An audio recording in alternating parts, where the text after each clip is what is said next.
शुक्लाम्बरधरं विष्णुं शशिवर्णं चतुर्भुजं प्रसन्नवदनं ध्यायेत् सर्वविघ्नोपशान्तये।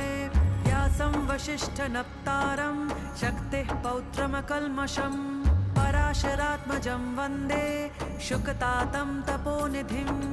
व्यासाय विष्णुरूपाय व्यासरूपाय विष्णवे नमो वै ब्रह्मनिधये वासिष्ठाय नमो नमः। अविकाराय शुद्धाय नित्याय परमात्मने सदैकरूपरूपाय विष्णवे सर्वजिष्णवे यस्य स्मरणमात्रेण जन्म संसारबन्धनात् विमुच्यते। नमस्तस्मै विष्णवे प्रभविष्णवे। ॐ नमो विष्णवे प्रभविष्णवे। श्रीवैशम्पायन उवाच श्रुत्वा धर्म